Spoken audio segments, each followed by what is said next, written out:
When were you aware of being poor? About what age do you think? I guess when I went to college and read the books. I see. The sociologists who talked about, about single families and single mother families headed by single mothers, and I heard about, the ghetto and, hey, I lived in a great neighborhood. But, this is something very interesting, Dr. Cosby, about my neighborhood, though, and what the support my mother had, and the reason I guess I didn't feel poor. This was a long time ago, and it's something I worry about now.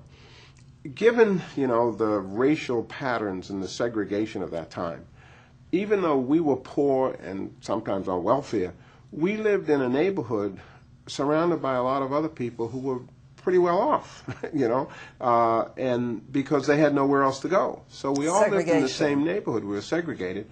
And, of course, something that was very important to me, my church, we all went to the same church. So I saw around me accomplished black males, although there was not one at home, but I saw accomplished black males, teachers and lawyers and doctors and post office workers and transit workers, so in the neighborhood, everybody was together, everybody was supporting everybody else, so there wasn't any sense that, I was poor and somebody else was not well off. In fact, those people, particularly those men, were very helpful to me because they were role models. I could look up to them and say, gee, if he made it, I can make it because we looked the same.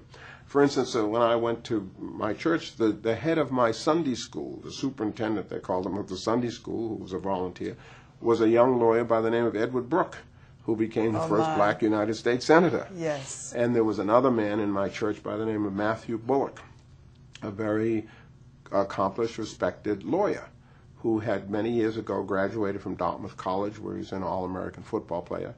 And he said to me one day, if you go to Dartmouth College, I'll make sure you don't have to pay, So I had people like that around me, encouraging me, serving as role models. So, I never felt that I couldn't make it because these folks who look like me made it.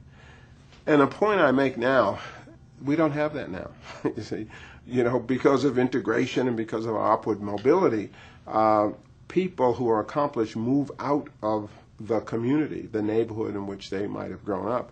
And so we have trapped in our neighborhoods, and you know this, so many young people who don't have those role models. They're not there.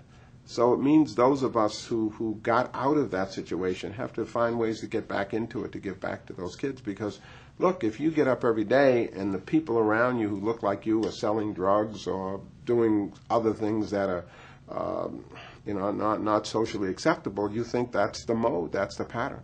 I didn't have that. The people who surrounded me were good, hardworking people who believed in education, and they made it very clear to me that I should do what they have done.